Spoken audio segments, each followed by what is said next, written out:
இந்திய நாட்டையே உலுக்கி எடுத்த ஜாலியன் வாலாபாக் சம்பவத்திற்கு இணையானதொரு கொடுமை சேலம் மத்திய சிறையில் நடந்தது என்ற தகவல் பலருக்கும் ஆச்சரியத்தை அளிக்கக்கூடும். ஒரே நேரத்தில் 22 பேரை பலிகொண்ட கொடூர சம்பவத்தை நினைவுபடுத்துகின்றது இந்த செய்தி தொகுப்பு. சும்மா கிடைக்கவில்லை சுதந்திரம் என்பதை இன்றைய இளைய தலைமுறையினருக்கு அழுத்தம் திருத்தமாக பதிய வைக்கும் சம்பவங்கள் ஏராளமானவை வரலாற்றில் மறைந்துள்ளன. நாட்டையே உலுக்கி எடுத்த ஜாலியன் வாலாபாக் சம்பவத்திற்கு இணையானதொரு கொடுமை சேலம் மத்திய சிறையில் நடந்தது என்ற தகவல் பலருக்கும் ஆச்சரியத்தை அளிக்கக்கூடும்.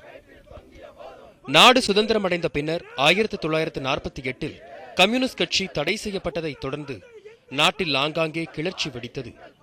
சென்னை மாகாணத்தின் கட்டுப்பாட்டில் இருந்த தமிழகம், கர்நாடகம், ஆந்திரா மற்றும் கேரளாவைச் சேர்ந்த 350க்கும் மேற்பட்ட கம்யூனிஸ்ட் கட்சி நிர்வாகிகள் சேலம் மத்திய சிறையில் அடைக்கப்பட்டு கொடுமைப்படுத்தப்பட்டனர். 1950ஆம் ஆண்டு பிப்ரவரி 11ஆம் நாள் திறந்தவெளி சிறையில் அனைவரும் நிறுத்தப்பட்டனர். நிராயுத பாணியாக நின்றிருந்தவர்கள் மீது துப்பாக்கிச்சூடு நடத்தப்பட்டதில் 19 பேர் சம்பவ இடத்திலேயே உயிரிழந்தனர். 3 பேர் மருத்துவமனையில் உயிரிழந்தனர். இவர்களில் தமிழகத்தைச் சேர்ந்த திருச்செங்கோடு காவேரி, சேலம் அரியாகவுண்டம்பட்டி ஆறுமுகம், கடலூர் ஷேக் தாவூத் ஆகிய மூவரும் அடங்குவர். மற்ற அனைவரும் கேரளத்தைச் சேர்ந்தவர்களாவர். இச்சம்பவத்தில் 121 பேர் காயமடைந்தனர்.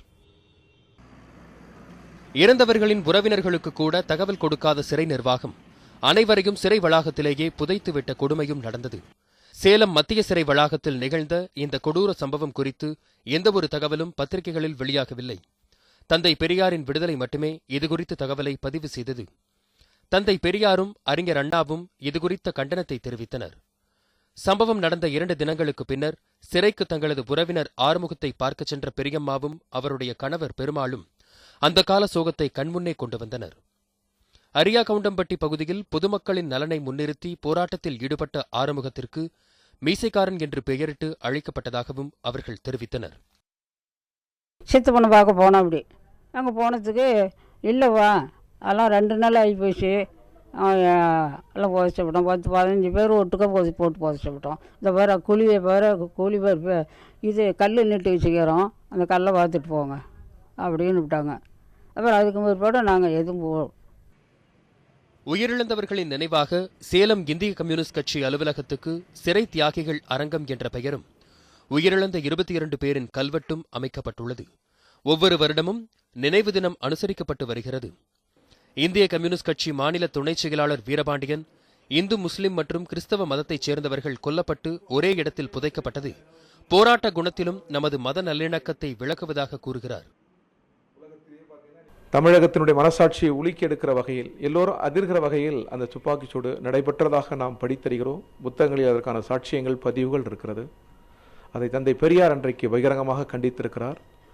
பேரறிஞர் அண்ணா போன்றவர்கள் கடுமையாக கண்டித்திருக்கிறார்கள். அன்றைய ஜனநாயக சக்திகள், நாடு முழுவதும் இருந்த ஜனநாயக சக்திகள் அதை கண்டித்து குரல் எழுப்பியிருக்கின்றன.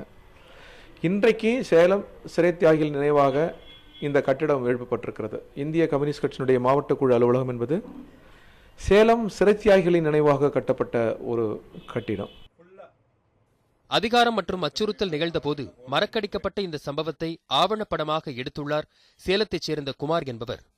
சம்பவத்தின் போது உயிரிழந்தவர்களின் உறவினர்களை தமிழகம் மற்றும் கேரளாவில் தேடிச் சென்று படமாக்கியுள்ளதாக தெரிவித்த குமார் ஆவணப்படத்தை வெளியிட உள்ளதாக கூறினார்.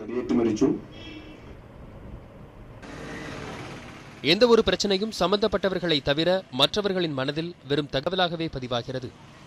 ஒரே இடத்தில் ஓரிரு வினாடிகள் இடைவெளியின் போது உயிரிழக்க நேரிட்டவர்களின் சிந்தனை என்னவாக இருந்திருக்கும் என்று எண்ணும் போது வேதனையை உணர முடிகிறது. வரலாற்றில் கொடுமையான நிகழ்வாக பதிவாகிவிட்ட சேலம் சிறை கொலைகளை உரிய முறையில் ஆய்வு செய்து சம்பந்தப்பட்டவர்கள் பெயர்களை குறைந்தபட்சம் சிறை வளாகத்தில் காட்சிப்படுத்த வேண்டும் என்பதே பொதுவானவர்களின் எதிர்பார்ப்பாக உள்ளது. 1950ஆம் ஆண்டு சேலம் மத்திய சிறைச்சாலை வளாகத்தில் நடந்த இந்த கொடூர தாக்குதல் சம்பவம் இந்தியா முழுவதும் எதிரொலியை ஏற்படுத்தியது. இந்த தாக்குதல் சம்பவம் இன்றும் ஆர்ப்பாட்டக்காரர்கள் மத்தியில் ஆட்சியாளர்களின் அடக்குமுறைக்கு இது ஒரு ஆறாட வடுவாக உள்ளது. ஒளிப்பதிவாளர் பார்த்தசாதியுடன் ரியாஸ், நியூஸ் 7 தமிழ், சேலம்.